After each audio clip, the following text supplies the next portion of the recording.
परमेश्वरः गुरुर्साक्षात् परब्रह्मः तस्मै श्री गुरुवे नमः। गुरुर्ब्रह्मा गुरुर्विष्णु गुरुर्देवो महेश्वरा गुरुर्साक्षात् परब्रह्मा तस्मै श्री गुरुवे नमः।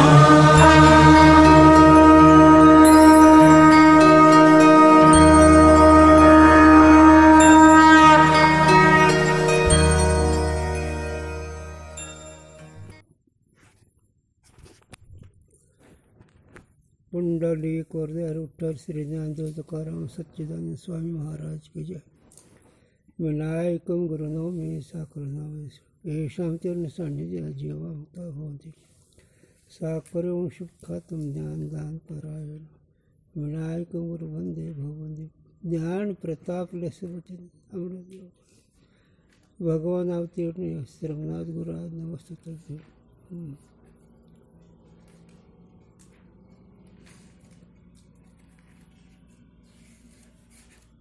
चांगली खून ठेवायचे कधी का जाहिराचे त्याचे झाड म्हणजे पटकन निघाला त्यातरी बाहेर तरी ठेवायचे थोडेसे असं हां म्हणजे पटकन गोष्ट चला।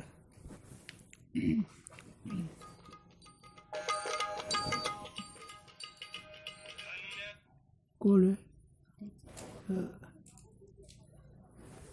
प्रश्न अहम ब्रह्म यह ज्ञान किसको होवे है? तत्वदृष्टि उवाच कहो गुरु है कौन को अहम ब्रह्म यह ज्ञान नहीं जानू मैं आपके भाके बिना सुजान। हे गुरु आप कृपा करके कहो अहम ब्रह्मास्मि ऐसा ज्ञान किसको हुए है? आपके कहे बिना यह वार्ता मैं जानू नहीं हूँ। चला। शिष्य के चित्त में यह गूढ़ अभिप्राय है मैं ब्रह्म हूँ ऐसा ज्ञान कुटस्थ विषय होवे है अथवा आभास सहित बुद्धि में होवे है। जो कुटस्थ में कहोगे तो कुटस्थ विकारी होवेगा और आभास सहित बुद्धि में कहोगे तो वाकु मैं ब्रह्म हूँ ऐसा ज्ञान भ्रांति रूप होवेगा। काहे ते आपने ऐसा पूर्व कहा जो कुटस्थ की और ब्रह्म की एकता है और आभास भिन्न है याते ब्रह्म से भिन्न जो आभास ताका ब्रह्मरूप करके जो ज्ञान सो भ्रांति होवेगा। जैसे सर्प से भिन्न जो रज्जु ताका सर्परूप करके ज्ञान भ्रांति है।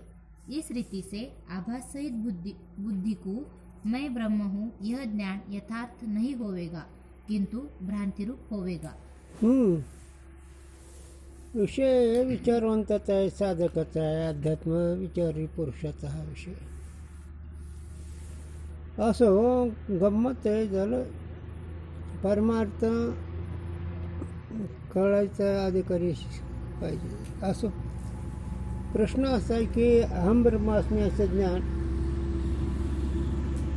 कोणाला होते? की जाऊस तर थांबलो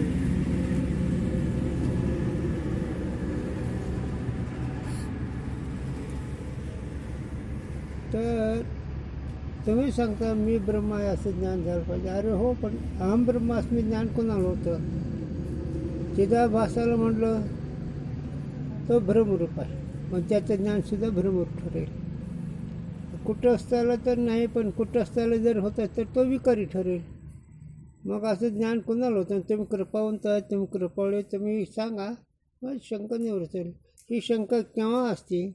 तरी प्रमेय न कळल्यामुळे प्रमेयगत संशय होणं। प्रमेयगत म्हणजे विषयाविषयी संशय प्रमाणगत म्हणजे शास्त्राविषयी संशय आणि प्रमेयगत म्हणजे सिद्धांताविषयी संशय। मग आता मी ब्रह्म असं तुम्ही म्हणता आता हे ज्ञान कुटस्थाला होतं का आभासाला होतं? आभासाला म्हणतं तर आभास ब्रह्मरूप आहे म्हणून त्याचं ज्ञान हे ब्रह्मरूप ठरेल आणि कुटस्थ निर्विकार आहे पण ती विकारी होईल। मग हे ज्ञान कोणाला होतं याच्याबद्दल आता तो विचार आणि सांगा म्हणतो। विषय ही साधक जो विचारी आहे अभ्यास करतो त्याच्या ठिकाणी संशय निर्माण होतात। जो कदाचित अहे ब्रह्मास्मि इस ज्ञान को भ्रांति रूप ही अंगीकार करोगे तो या ज्ञान ते मिथ्या जगत की निवृत्ति नहीं होवेगी। हां, आता पुन्हा तुम्ही जर भ्रांतिरूप ते ज्ञान म्हणला तर भ्रांतिरूप असेल जगत, त्याची निवृत्ती होणार आहे का? भ्रांती ज्ञान हे मिथ्या पदार्थाची निवृत्ती होऊ शकत आहे. यथार्थ ज्ञानाने त्याची निवृत्ती होते जगताची. मग आता अहम ब्रह्मास्मी असं ज्ञान भ्रांतिरूप आहे का कसं आहे? हां, किंतु यथार्थ ज्ञान से मिथ्या की निवृत्ति होवेगी हां, होवेगी। हां, म्हणून तुम्ही मागं सांगितलं यथार्थ ज्ञान झालं तरच मिथ्याची निवृत्ती होते. आता यथार्थ ज्ञान कोणाचं? अधिष्ठानाचं. अधिष्ठानाचं यथार्थ ज्ञान झालं तर मिथ्याची निवृत्ती होते असं तुम्ही मागं सांगितलं आहे. हां, जैसे रज्जु के यथार्थ ज्ञान से मिथ्या सर्प की निवृत्ति होवे है, हां. इस रीति से आभास सहित बुद्धि को मैं ब्रह्म हूँ यह ज्ञान बने नहीं। आता जसं रज्जूच्या ज्ञानाने मिथ्या सर्प निवृत्ती होती तसं आभास सहित असणारं जीव त्याला मी ब्रह्म आहे असं त्याला ज्ञान होत नाही का? चला पुढे. उत्तर, हां, आभास की सप्त अवस्था के नाम। आता ही विचारवंत आहेत. आता हे योग म्हणले, आता तुला सांगतो पण डोकं नीट ऐका, मी सांगतो ते.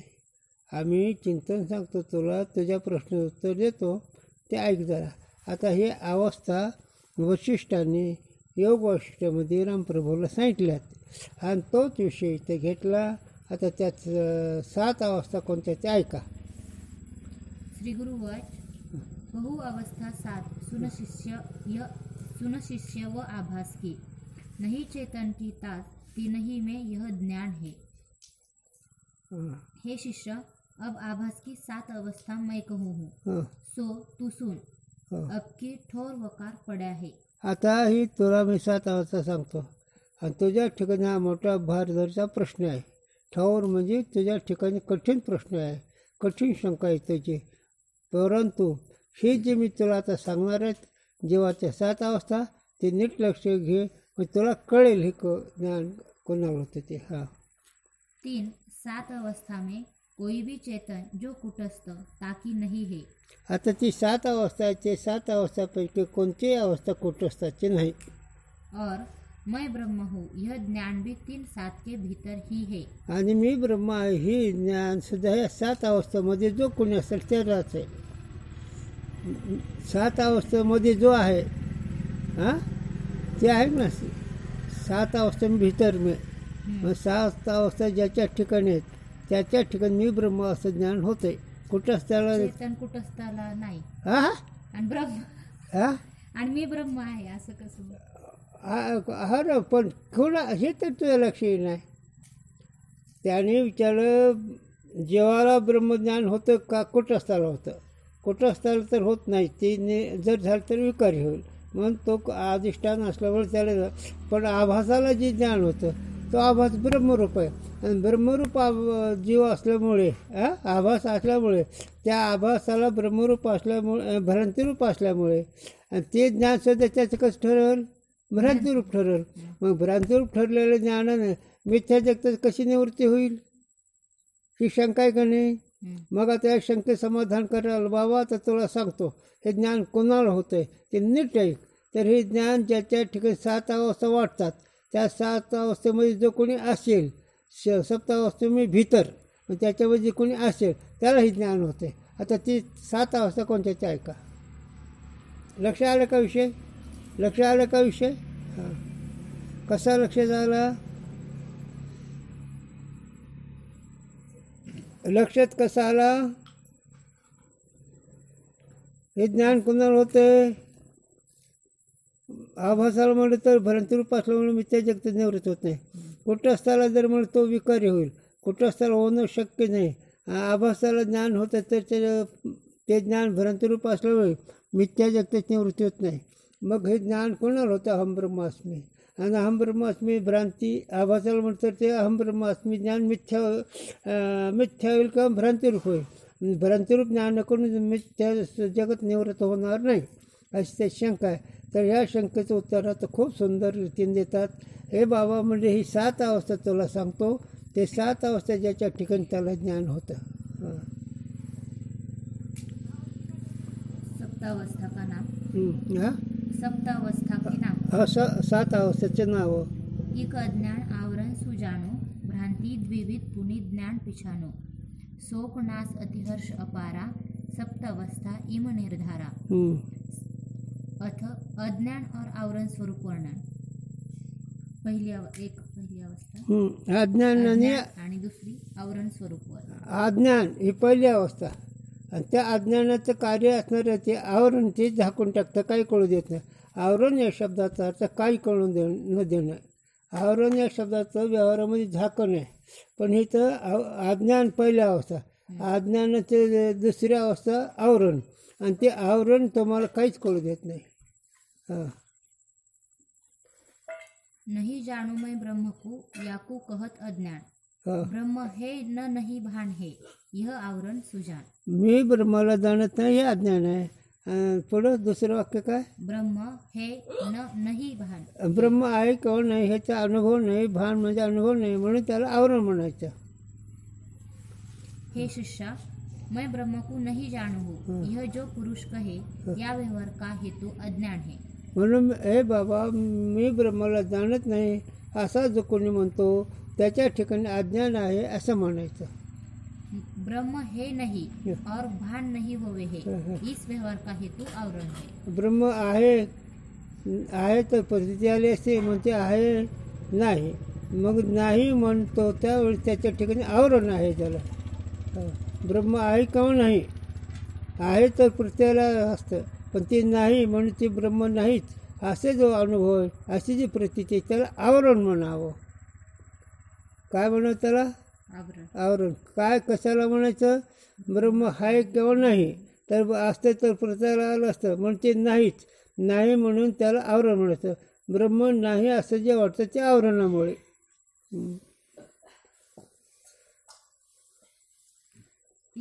सांगू तो थोडंसं, कशाचा देव, कशाचा धर्म, कशाचं काय, हे आवरणाचं बोलणं असतं.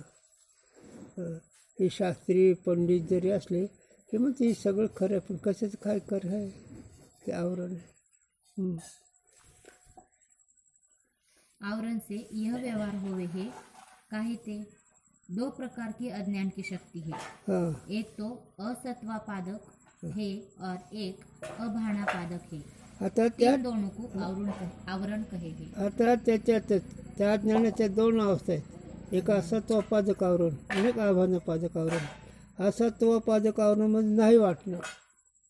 असत्वपादक या शब्दाचा अर्थ वस्तू नाही, तसं देव नाही, कुटस्थ नाही, मी ब्रह्म नाही असं जे वाटतं हे कसं? अज्ञानाचा आवरणाचा परिणाम. त्या आवरणाचे 2 भाग आहे. एक भाग असत्वपादक आवरण. असत्वपादक आवरण म्हणतं ब्रह्म नाही, काही नाही, उगा आपलं काहीतरी आहे झालं. आणि जर असतं तर मग ते प्रती झाली असते, मग त्याची प्रती येत नाही, मग त्याचं आभानपादक आवरण म्हणायचं. वस्तू असते तर अनुभव असता, म्हणून अनुभव येत नाही म्हणून तर आभानपादक आवरण म्हणायचं. अशा ह्या 2 शक्ती अज्ञानाच्या आहेत आणि हे दोन्ही म्हणून आवरण म्हणायचं आहे. सांग जाऊ द्या, याला विस्तार थोडं करू. आभानपादक आवरण आहे, असत्वपादक आवरण. तर असत्वपादक आवरणाविषयी सहसा लोक कशाचं सुख, कशाचा देव, कशाचा धर्म, काय खबर असं म्हणणारी असत्वपादक आवरण. अगोदर अज्ञान तर आहेच. अज्ञानाची काय खूण आहे? तर मी आहे, ब्रह्म आहे हे मला माहीत नाही, ब्रह्म आहे हे मला कळत नाही, मैं ब्रह्म को नहीं जानता हूँ, म्हणून मी अज्ञानी आहे. आणि अज्ञानाच्या 2 शक्ती आहेत, ते आवरण आहेत, असत्वपादक आणि आभानपादक आवरण. अज्ञान पहिले घ्यायचं, त्यानंतर आवरण घ्यायचं, आवरणामध्ये एक हे घ्यायचं असत्वपादक आणि आभानपादक. असत्वपादक म्हणजे देव आहे किंवा कुटस्थ आहे नाही झालं, नाही असं जे वाटतं ते असत्वपादक आवरण म्हणावा. आणि जर असतात तर त्याची प्रतीती आली असते, पण त्याची प्रती येत नाही, म्हणून त्याला आभानपादक आवरण म्हणावं. आणि आवरणाच्या 2 शक्ती आहेत, एक असत्वपादक आहे, एक आभानपादक आहे. असे दोन्ही मिळून आवरण हे शब्दाचा अर्थ होतो. हे दोन्ही एकत्र त्याला आवरण म्हणावं. तर आवरणाच्या 2 शक्त्या ही आवरणच म्हणायच्या. वस्तु नहीं है ऐसी प्रतीति करवाने वाली जो शक्ती सो असत्वा पादक कही है का नाही? वस्तू नाहीत म्हणणारी त्या असत्व पादक त्याला. वस्तु का भान नहीं होवे है ऐसी प्रतीति करवाने वाली जो अज्ञान की शक्ति सो अभाण पादक. वस्तूचा अनुभव येत नाही, वस्तूची अनुभूती नसल्यामुळे ते त्याला आभाण पादकावरून म्हणायचं. इस रीति से ब्रह्म नहीं है इस व्यवहार की हेतु अज्ञान की असत्वा पादक शक्ति है. म्हणून ब्रह्म नाही असं जे म्हणतात त्याच्यात जर काही कारण असतं असत्व पादक म्हणायचं. और ब्रह्म भान नहीं होवे है इस व्यवहार की हेतु अज्ञान की अभाणा पादक. म्हणून ब्रह्माचं भान होत नाही, अनुभव येत नाही म्हणून त्याला काय म्हणायचं? आभाण पादकावरण. हे उत्तर द्यायला लागलेत. हा कशाचं उत्तर? ज्ञान कुणाला होत आहे? अहम ब्रह्मास्मी ज्ञान कुणाला होत आहे? तर त्याने एक वाक्य सांगून गेलं, ही 7 अवस्था ज्याच्या ठिकाणी त्याला होत आहे. हे मागचा विषय नाही विचारलं म्हणजे कळेल. इन दोनों का नाम आवरण है. असत्व पादक आणि आभान पादक हे मिळून त्याला आवरण म्हणायचं झालं. तर तिसरी अवस्था हां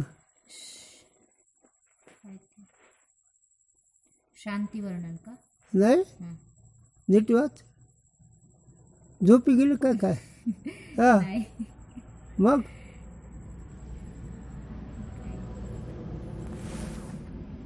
तुम्ही सांगा.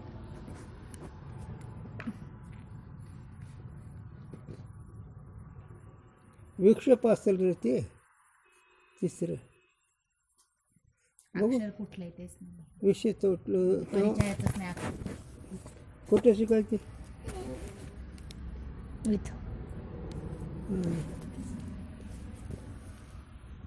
टीप आहे का त्याच्यावर? नाही हा? हे नाव आहे हे. किती आकडा? आकडाच नाही आहे, टीप नाही आहे त्याच्यात. नाही का? बरं. दोन त्याच्या खाली. झालं हे ते तिसरी अवस्था. भ्रांती वर्ण. भ्रांती आहे का ते? हा भ्रांती आहे.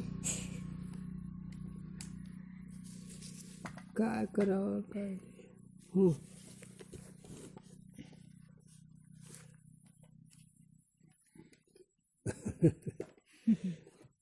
ते श्र सारखं दिसायलं म्हणून. श्र सारखं दिसायलं म्हणून तसं वाटतं. ते आहे होते तसे करायचं. भ्रांती वर्णन. जन्म मरण गमनागमन पुण्य पाप सुख खेद निज स्वरूप में भान है भ्रांती बखानी वेद. अरे बाबा, जन्म मरण वाटतं, जाणं येणं वाटतं, सुखदुःख वाटतं, हे भ्रांती आहे. हे ज्याच्या ठिकाणी भ्रांती त्यालाही ज्ञान होतं आहे. वाटतं की नाही? आवरणामुळे काय होतं आहे? त्या दोन आवरण काय कळलं ना? देव नाही असं तर कळलं असता, म्हणजे नाही. आणि असं ज्यावेळेस नाही म्हटल्यानंतर ते भ्रांतीमध्ये जाते आणि भ्रांतीमुळे मग काय वाटतंय? आता जे वाचलं ते सगळं वाचा. जन्म से आदि लेके जो संसार है ताकि जो निज स्वरूप कहिए कुटस्थ में प्रतीति सो वेद में भ्रांति कहिए है. आता जन्ममरणिक संसार आहे ना, हे जे कुटस्थ ठिकाणी वाटतं ते भ्रांती म्हणायचं आहे. आता ही तर अनुभव करा, हे शास्त्रच वाचायचं. तुम्ही कुटस्थ आहेत, तुम्ही असं निरुकार आहेत, पण हे सगळे तुम्हाला वाटतं का नाही? याच्यानं भ्रांती आहे. तुम्ही जन्मालात का जन्माला नाहीत? भ्रांती. तुम्ही मरणार का नाही? मरणार. तुम्ही स्त्री आहेत का पुरुष आहेत? काय म्हणतं? भ्रांती. तुम्ही देह आहेत का? भ्रांती. काळे गोरे आहेत का? भ्रांती. शहाणे वेळे पंडित आहेत का? ही भ्रांती. ही भ्रांती कुटस्थाच्या ठिकाणी वाटणं, हे सगळं मी कुटस्थ आहे असं न कळणं आणि कुटस्थाच्या ठिकाणी वाटणं, स्वरूपाच्या ठिकाणी वाटणं, त्याचं नाव भ्रांती. मग आता हे कोणाला होतं ज्ञान? तूच सांग आता त्याला. अहम ब्रह्मास्मी असं ज्ञान कोणाला होतं? तूच विचार त्याला म्हणायचं. सांग बरं आता कोणाला होतं आहे? तुला ही जर वाटत असेल भ्रांतीमुळे माझ्या शिकणे सुखदुःख आहे, माझ्या शिकणे जन्म मरण आहे, असं ज्याला वाटतं ते कुठं ठिकाणी वाटतं, याचं नाव भ्रांती आहे. असे ज्याला भ्रांती वाटते त्यालाही ज्ञान होणार आहे ज्याला. आणि कशामुळं वाटायला? दोन आवरण आहेत म्हणून. असं तर पादकरण नाही वाटते, आव्हानं पादकरण प्रतीत येत नाही, म्हणून हे दोन्ही मिळून आवरण आहे. आणि त्या आवरणाची नावच पुढे भ्रांती आहे. आणि भ्रांतीची काय खूण आहे? तर हे सगळे जन्ममरणाधिक कुटस्थाच्या ठिकाणी वाटणं याचं नाव भ्रांती. आणि अनुभव तर का असं वाटत नाही का काय? हो, तुम्हाला तर वाटणार तुमचे काय खर्च आहे उंदरा ढेकण्यासारखे. ज्यांना आयुष्य जपी तपी काढले त्यांची बोंब येतं.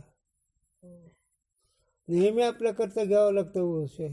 काय सांगतो मला, तुम्ही कळणार रे, तुम्हाला कळणार, तुम्हाला काहीच कळणार. साधूंचं अंतकरणच कळणार. ज्याला साधूचं अंतकरण कळतं त्यालाही कळत असतं, नाही कळत. अरे नेहमी आम्ही सांगतो माझ्या गुरुची आठवणी. कोणाला कळत नाही. 4 वेळेस 6 शास्त्र 18 पुराण असणारे असे रामेश्वर शास्त्री तुकोबारायचा हाल केले आणि म्हणून तुकोबारायच्या पायावर डोकं ठेवलं.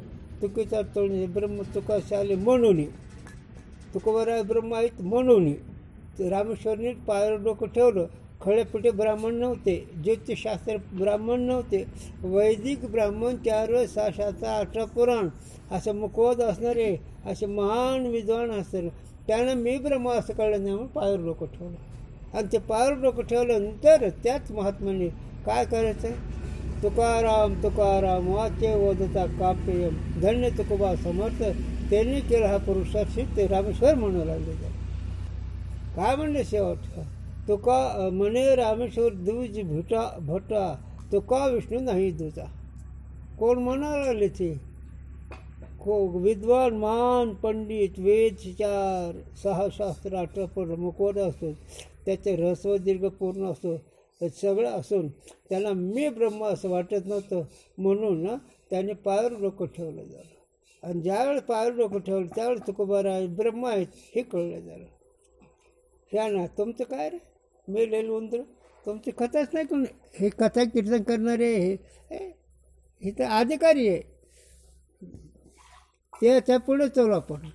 ज्या पुरुषाला अन्न पाणी नाही, ज्या पुरुषाला गोळी लागत नाही, ज्या पुरुषाला मूर्छा नाही, ज्या पुरुषाला लघवी प्रसंग नाही, ज्या पुरुषाला स्वप्न नाही, ज्या पुरुषाला जागृत नाही, ज्या पुरुषाला झोप नाही, असा जो महान असा महान हरली चांगल्याची कोण हे कळलं पाहिजे का? परमार्थ पोर बुद्धिस्तान बाळ, परमार्थ चेष्टेचं नाही, परमार्थ कर्मणूक नाही, परमार्थ एक फार मोठा हुशारीचा विषय आहे असं नाही. परमार्थ माझं स्वरूप मला कधी कळलं आणि मी ह्या सुख दुःखातून कधी मुक्त होईल. असे पाण्याच्या बाहेर मासा पडला तो जसा तळमळ करतो त्याची जशी अवस्था असेल तशी अवस्था ज्याच्यावर त्याचा हा विषय. आता तुमच्याच मनावर चाललं, तुला बोलत नाही बरं का. एक जागतिक विषय नाही, तो अंगावर म्हणलं तर काय बिघडणार आहे? तसं नाही. म्हणून तर 2 प्रकरण कसं करता येईल, पहिला दुसरा तर. हां, मग तुका म्हणायचे पाहिजे ते अधिकाराचं काम आहे का कोणाचं काम आहे? शास्त्री पंडिताचं नाही, योग्य जपे तपेचं नाही, झालं नाही, इथं कोणाच नाही काम. इथं एकच, काही मी उधार पाळून काही कृपा करणार आहे. ऐसे तुम्ही सांगा संत जन, करा समाधान चित्त माझे, याचा हा विषय. तुम्हाला तर काय बोलायचं नाही, काय अधिकारीच नाही म्हणून शास्त्र अधिकारी म्हणून तुमच्यासारखं आम्ही बोलतो. खरं अधिकाऱ्याला बोललो त्याचा लाभ होतो. तुमच्यासारखं बोलतो त्याची तुम्ही अधिकारी नाही, तुम्हाला अधिकारी बनवायचं आहे.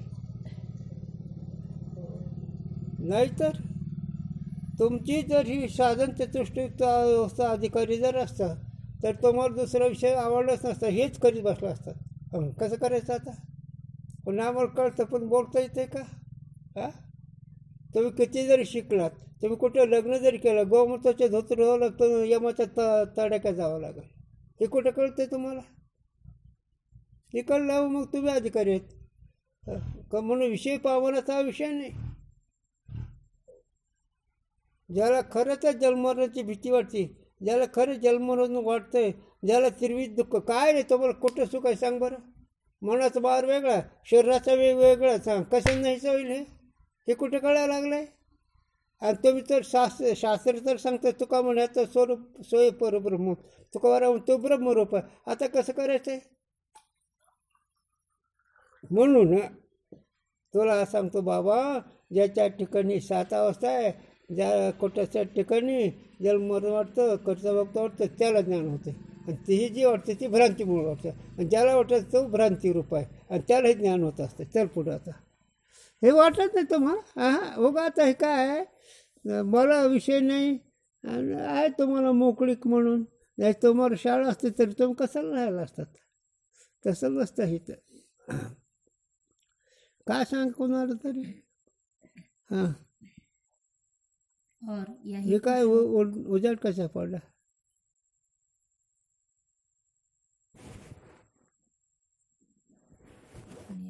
हां काय झालं. फोन यायला होते. बरं चला. और यही को शोक कहे है. आणि भ्रांतीमुळे काय होतं, शोक.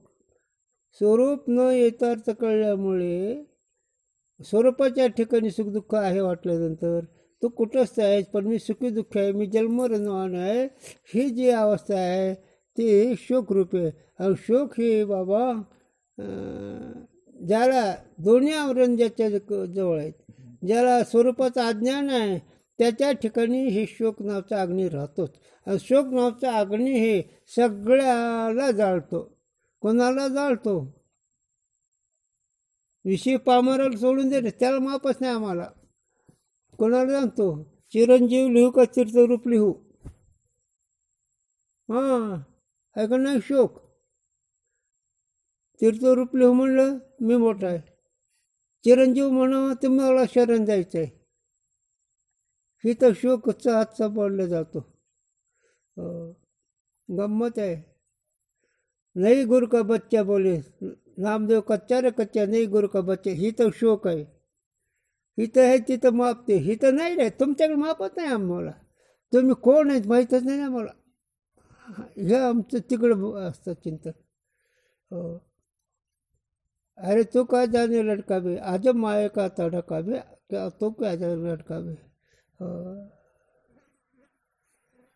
हे लहान मुलं तुम्हाला काय कळतं. हे काहीच कळलं ना.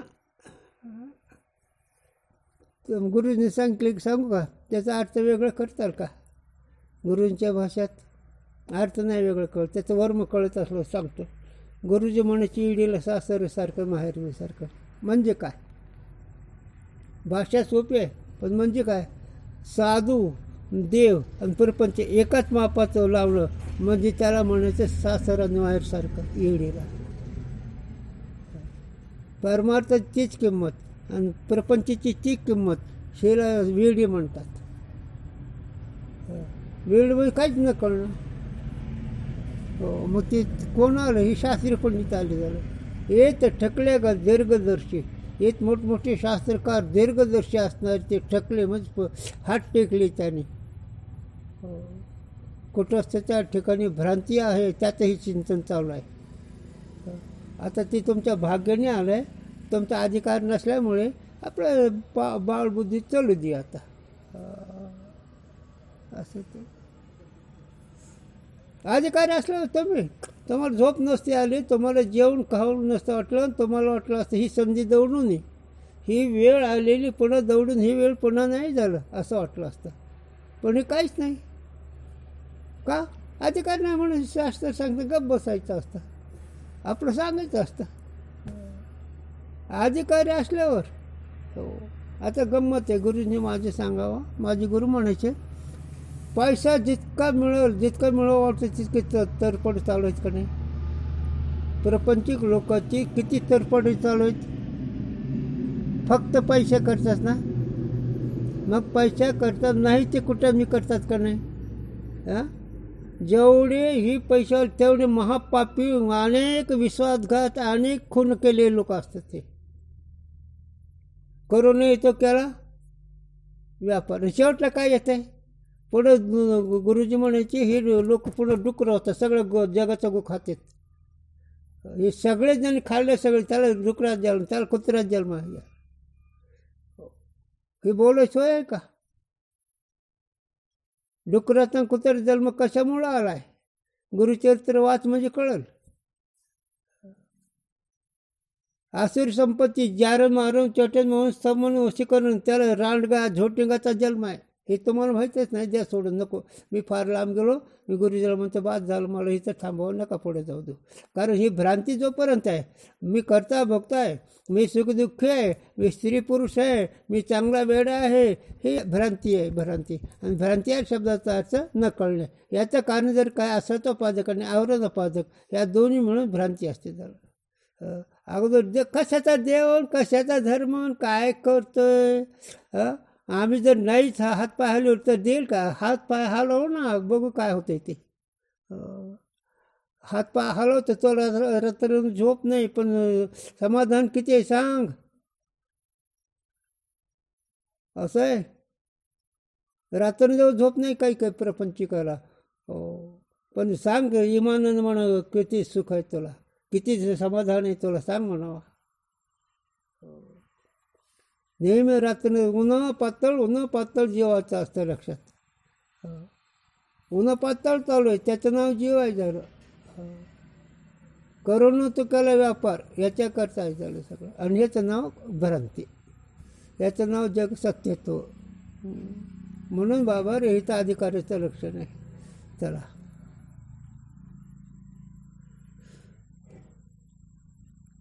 अथ द्विविध ज्ञान वर्णन, परोक्ष और अपरोक्ष. हे पुढची अवस्था.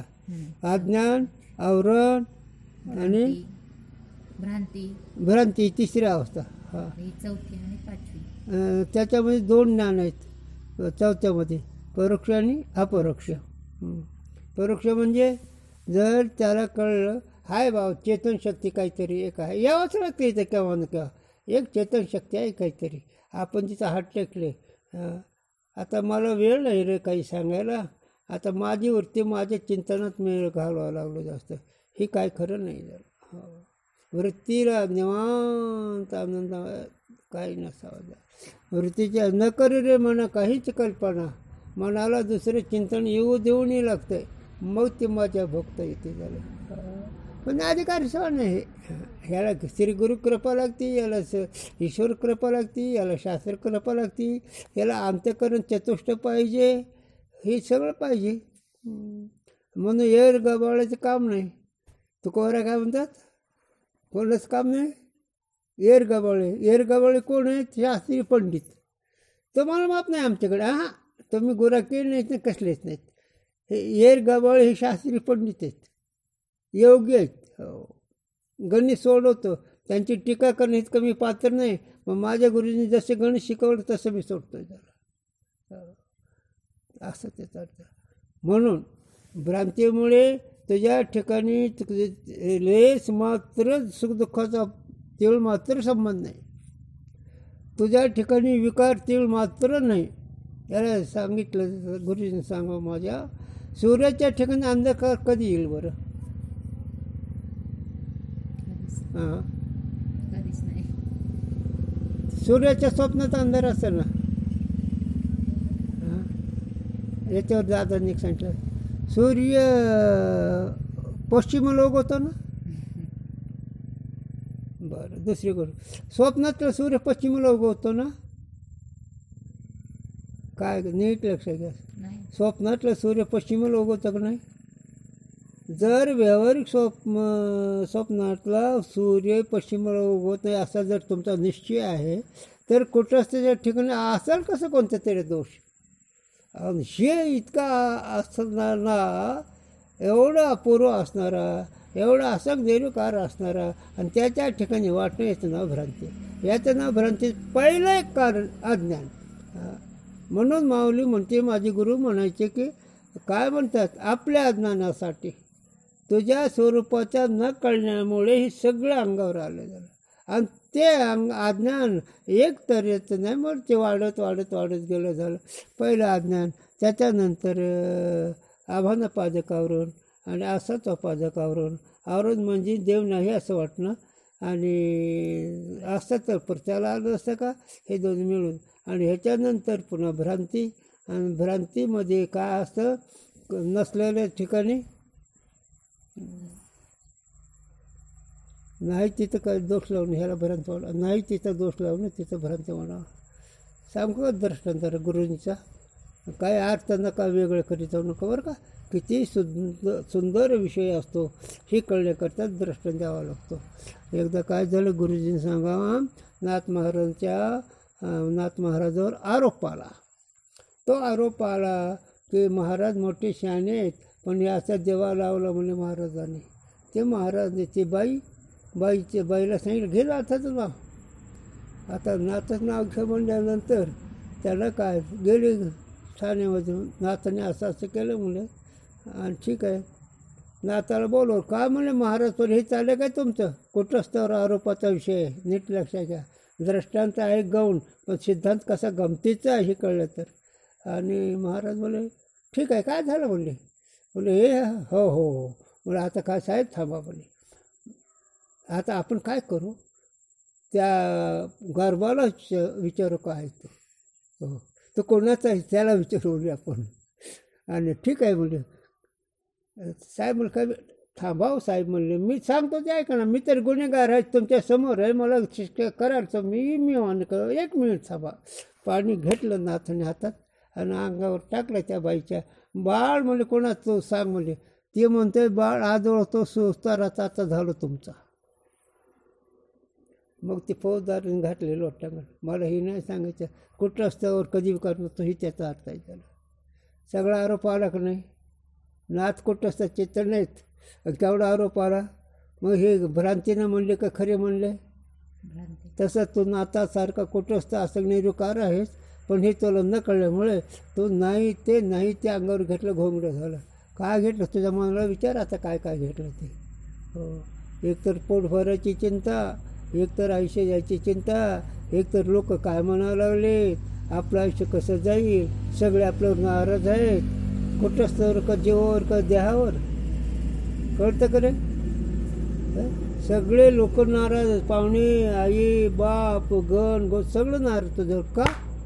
त्याला काय कळणार, काय कळालं ह्यांचा ह्या शरीराचा भोग कावा ह्या कळतं का ह्यांना. असं आहे ते. आणि जेवण केलं जेवण जे केलं ते त्या जेव्हाकडून खरं नसतं, वाटोळ होत असतं. त्याचं जेवणी जे काही केलेलं ते सगळं वाटोळ होत असतं, चांगलं होत नसतं. इतकं काय सांगलं मी, हे कुटस्थाच्या ठिकाणी ह्याचा संबंध नाही एवढं म्हणून सांगितलं. आणि ह्याच्या उलट सगळी समजूत आहे का नाही तुमची. मी ब्रह्म वाटतंय का, मी साक्षी कुटस्थ वाटतं का, शब्दानं वाटत असेल, वरती तिथं आणली का, असं त्याचं. म्हणून भ्रांतीचे परिणाम असे असतात. हो, भ्रांतीचे परिणाम असे असतात. झालं किती असतात सांगावं इतके थोडं. आता ही भ्रांती पुढे किती व्यवस्था, आता अज्ञान, आवरण, भ्रांती तिसरी अवस्था. आणि आता शोक नाही, आता परोक्ष अपरोक्ष ज्ञान आहे. चौथी आणि पाचवी. परोक्ष ज्ञान कसं म्हणायचं, देव आहे सुख आहे, त्याला काय म्हणायचं परोक्ष ज्ञान. आणि ते सुख ते ब्रह्म मी आहे, त्याला काय म्हणायचं अपरोक्ष ज्ञान. म्हणजे परोक्ष आणि अपरोक्ष ज्ञान हे 2 आहेत त्याला. विविध ज्ञान बखानिये, एक परोक्ष अपरोक्ष. म्हणजे 2 प्रकारे ज्ञान सांगतो, परोक्ष आणि अपरोक्ष. अस्ति ब्रह्म परोक्ष है, अहम ब्रह्म अपरोक्ष. मग ब्रह्म आहे हे परोक्ष आहे, मी ब्रह्म आहे हे अपरोक्ष आहे. नाही ब्रह्म या असको करे परोक्ष विनाश. म्हणून ब्रह्म नाही असं जे वाटत होते परोक्ष ज्ञानाने आहे वाटायला लागलं. सकल अविद्या जालकू दुजो नसे प्रकाश. सगळं अविद्या जाळाचं नाहीचं करणं ते अपरोक्ष ज्ञान. मी ब्रह्म आहे असं म्हणून सगळं अविद्यारूपी जाळं नाहीच होतं. अविद्यारूपी जाळाचं जर वर्णन केलं ना, एक सांगतो मला, एक शब्द, वासनेचं जाळं सांगा बरं केवढं आहे. वासना ही केवढं जाळं हिचं. जाळं म्हणजे सगळं कोणी बांधून टाकलेलं. देह वासना, लोकवासना, शास्त्र वासना, सुख दुःख नको वाटण्याची वासना, हे सगळं वासनाच आहे. हे जितकी वासना सांगावं तितकं कमीच आहे. म्हणून वासनेच्या संगेत नको जाऊ म्हणा, पाहता रावण काय झाले, इंद्र पडले भग, चंद्र झाला काळा, नारू चुकला चाळा भजनाचा, मोहनीच्या संगे भस्मासूर मेला, वाळी प्राण गेला राम बाणे, तुका म्हणे थोर मोठ्याच्या या गती, किमरता तुझा पाड किती, या मोठमोठ्याच्या ह्या गती झाल्या, एक किमरता हे बुद्धिहीन तुझं किती रे पाड आहे, तुला काय करायचं आहे, याचं नाव भ्रांती. आणि हे नाहीसे होण्याकरता पाठीमागची सामग्री असल्यानंतर पुढे आता 2 अवस्था सांगतात, एक परोक्ष ज्ञान, एक अपरोक्ष ज्ञान. परोक्ष ज्ञानाने देव आहे वाटत असतो आणि अपरोक्ष ज्ञानाने देव मी आहे असं वाटतं तिथे लिहिलं. टीका. ब्रह्म नहीं है या आवरण के अंश को ब्रह्म है ऐसा परोक्ष ज्ञान विनाशी है. परोक्ष ज्ञानाने असत्वपादकावर निवृत्त होतं. असत्वपादकार म्हणजे देव नाही. त्याचं नाही, ही गणित आहे. उजळणीचे आकडे मग पुढचे म्हणले तर ते गणित सुटते. नाही पाठीमागचा आकडा विचारला आणि दुसरा आकडा कळा नाही, गणित सुटत नसतं. ही उजळणी आहे त्याला. काय आहे ते? हा. सत्य ज्ञान अनंतरूप ब्रह्म है ऐसा जो ज्ञान ताका नाम परोक्ष ज्ञान है. है ना. आपण कोणता आहे बरं याला, मी सांगतो तो नाही पाठत नाही तुला, जे माहीत नाही ते म्हणणं चुकीचं आहे.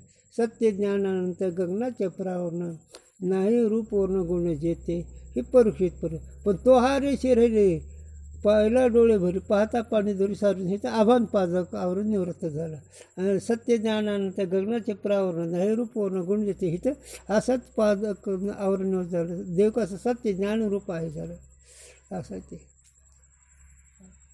सत्य ज्ञान रूप असा परमात्मा आहे. आणि तो परमात्मा मीच आहे झालं. पण मी पाहिला कसा, त्रिपुटी सारून पाहिला. मग इथं आभांना पादकावरून निवृत्त होतं. म्हणून परोक्ष ज्ञानाने अस्वत पादकावरून निवृत्त होतं. नाही वाटत होतं ते आहे असं वाटतंय. आणि तो कुठं आहे, तो मीच आहे, ह्याला आभान पादकावरून निवृत्त झालं म्हणावं असा त्याचा अर्थ आहे. हां. सत्य ज्ञान अनंत त्याच्यावर टीक आहे. देश काल और वस्तु ते जाका अंत कहिए परिच्छेद होवे नहीं ऐसा जो सर्व देश सर्व काल और सर्व वस्तु विषय व्यापक वस्तु सो अनंत कहिए है. आता अनंताचा विषय कसा म्हणायचा, जे आता देश काल आणि पदार्थ, देश काल आणि पदार्थ, काही पदार्थांनी काही पदार्थाचा नाश होतो. कसं, कुऱ्हाडीनं वृक्ष तुटला जातो. मग कुऱ्हाड ही पदार्थ त्या वृक्षरूपी पदार्थाला नाश करते. इथपर्यंत तुम्ही आलात. पण कुऱ्हाड आहे, झाड आहेचा नाश केला का? हां. म्हणून पदार्थाचा ज्याचा नाश होत नाही, नीट काढून टाकते का असेल ते अडचण. पदार्थाचा ज्याने नाश होत नाही त्याला काय म्हणायचं, अनंत. देशाने नाश होत नाही. देशाने नाश होत नाही म्हणजे कोणचा, आता जगामध्ये वेगळे वेगळे भाग आहेत ना, बीड जिल्हा वेगळा, जालना जिल्हा, हे देश म्हणावं. गोष्ट खरी आहे. पण त्या देशामध्ये आकाशाने कुठं आकाशाचा बाद केला का, एक पोकळी भाग आहे ना, ते बीड जिल्ह्यातलं आकाश कायम राहिलं, जालना जिल्ह्यातलं आकाश जालन्याच्या लोकांनी नाहीसं केलं, असं आहे का? त्याला देशाने अंत होत नाही म्हणावं. कशाने होत नाही, देशाने अंत. काय सांगतो मला, बरं ऐकून जा. आणि कालाने नाश होत नाही. देव कधी नाही आहे का, देवाला मरण आहे का, चेतन शक्ती मिळली का, आहे शक्ती मिळली का? मग कालाने नाश होत नाही, देशाने नाश होत नाही, पदार्थ नाश होत नाही. याचं नाव काय आहे, अनंत. मग आता इकडे घ्या, तुमच्याकडे तुमच्या आहे पदाला कशाने आहे पद नाहीसं होईल. आहे रूप तुम्ही आहेत, देह तुम्ही नाहीत, मन तुम्ही नाहीत, बुद्धी तुम्ही नाहीत, अज्ञान तुम्ही नाहीत. असं एक सत्पद आहे तुमचं मूळ स्वरूप, ते कसं नाहीसं होईल. म्हणून सत्य ज्ञान अनंत, ते अनंताचा विचार आहे. मग ते जो सत्य ज्ञान ते मी आहे. मग आता कोणाचा नाश नाही. चला, यही को विभू और भूमा भी कहते हैं. असं अनंताला विभू म्हणावं, भूमा म्हणजे ब्रह्म म्हणावं. ब्रह्म जाते सर्व देश विषय व्यापक है याते ताका घट की न्यायी किसी देश थे अंत नाही. घट एक घटाच्या ठिकाणी दुसरं घट राहू शकत नाही. मग ब्रह्म सर्वगत सदासम आयशी जाणे तिथे अतिदुर्गम. ब्रह्म सर्वगत सदासम. देव विठ्ठल जळी स्थळी भरला, ठाव रिता नाही उरला. आज मी दृष्टीनं पाहिलं विठ्ठलची, असा विषय आहे. हे तुकोबाराचं म्हणणं आहे. विठ्ठल जळी स्थळी भरला. विठ्ठल लाकडात काष्टात पाषाणात सगळा व्यापक आहे झाला. आज मी दृष्टीनं पाहिला, ज्ञानरूपी दृष्टीनं विठ्ठल पाहिला. म्हणून या उपाधी म्हणजे गुप्त चैतन्याशी सर्वगत ते तत्व म्हणजे संत शेकवारीचे या उपाधीमध्ये गुप्त आहे झालं. चेतन परमा ज्ञान जेव्हा प्रमाण आत्मा म्हणजे ज्ञान सर्व घटी पूर्ण नाना नांदे. हां एक नांदे. मग एक आत्मस्वरूप मग ज्ञान एकच आहे, सत्य एकच आहे आणि सुख एकच आहे. सुखात भेद नाही, ज्ञानात भेद नाही, सत्यात भेद नाही. असा सच्चिदानंद परमात्मा एक सगळ्या ठिकाणी आहे. ह्याला अनंत म्हणावं, ज्याच्या देशाने कालाने आणि वस्तूने बाद होत नाही. आता समजा चिंतन गुरुजीने सांगा माझं रगतपेती फुटल्यावर ब्रह्माला रगतपेती फुटली ना. हां कॅन्सर झाला ब्रह्माला का देहाला? हां मला ऐकू येत नाही रे. कॅन्सर झाला ब्रह्माला कोणाला? देहाला. मन का देहाचा गेला का ब्रह्माचा? ब्रह्माला काहीच माहीत नाही. सूर्याशी अंधकारू काही झाला होता गोचरू. अरे सूर्याला कधी अंधकार माहीत आहे का? सूर्याला कधी अंधकार येतो का माहीत? तसं तुझ्या ठिकाणी काहीच नाही वेळ. तो आत्मरा तो ज्ञान मात्रेची भरू. तू ज्ञान स्वरूपच आहे झालं. असं ते माणसं कळलं ना, परमार्थ कळलं ना.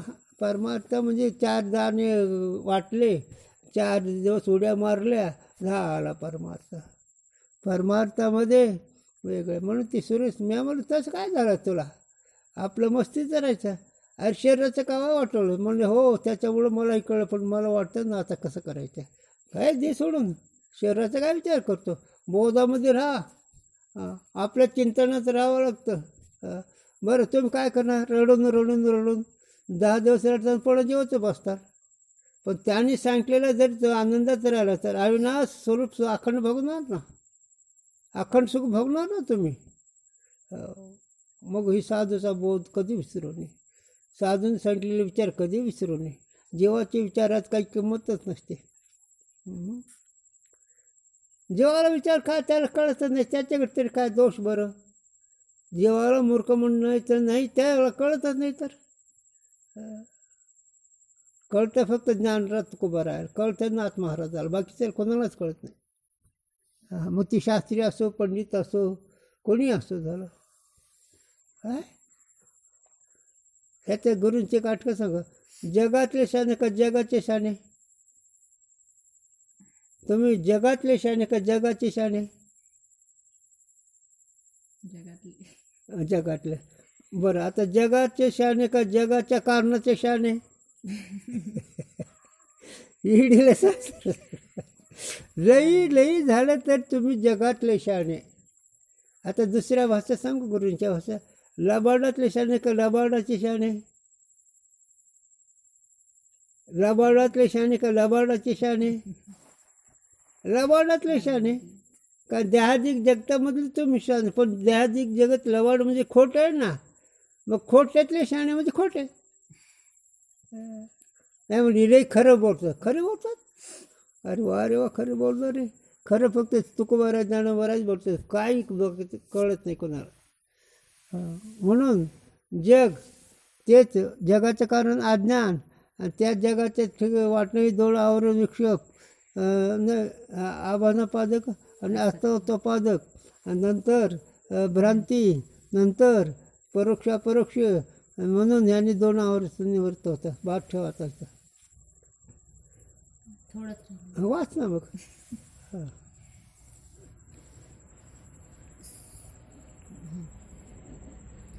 परोक्षापरोक्षावर विषय झाला. सो ब्रह्म नहीं है ऐसी प्रतीति का विरोधी है और का नहीं.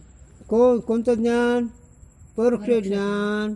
हो बरोबर आलं लक्षात. परोक्ष ज्ञान देव नाही या आवरणाच्या विरोधी आहे.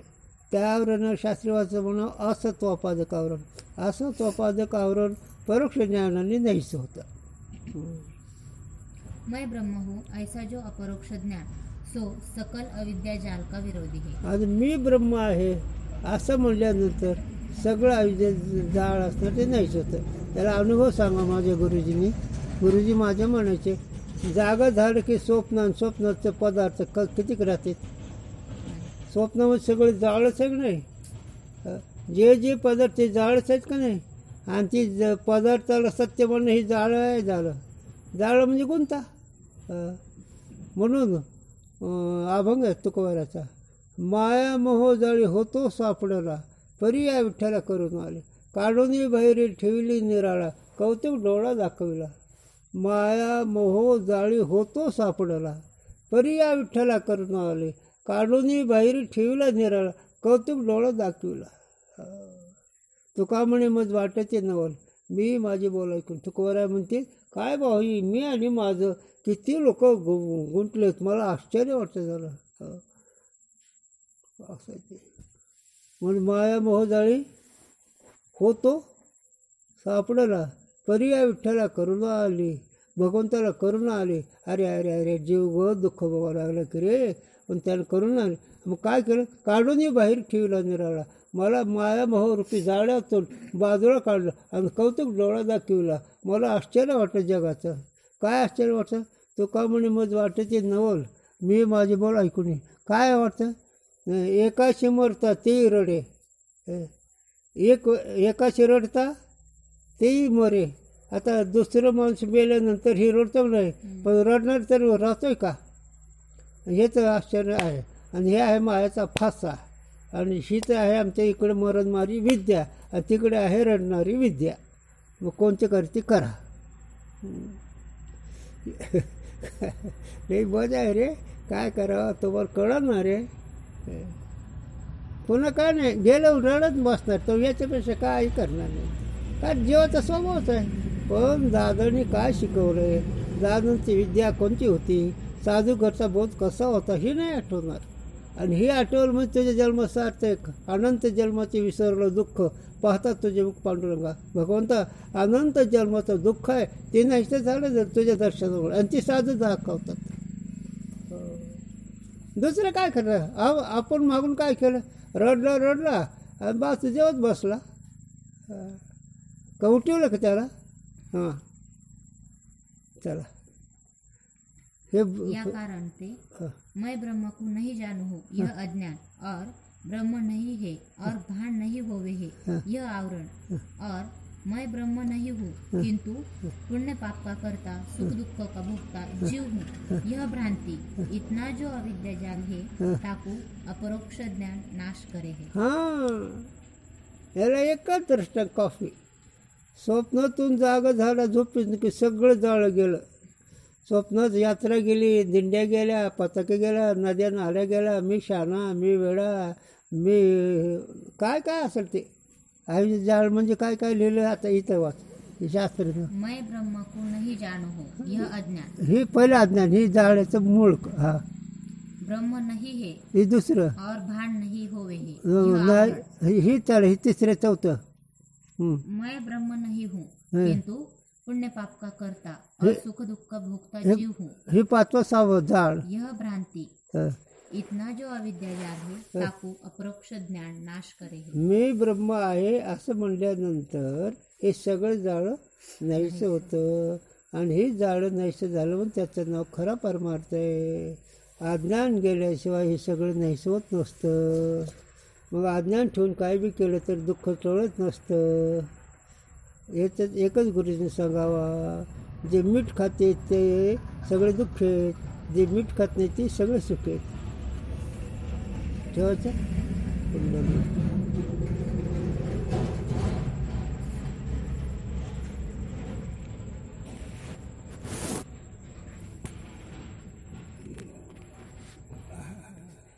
रडत नसतं काय बाबा कोण रडत नाही.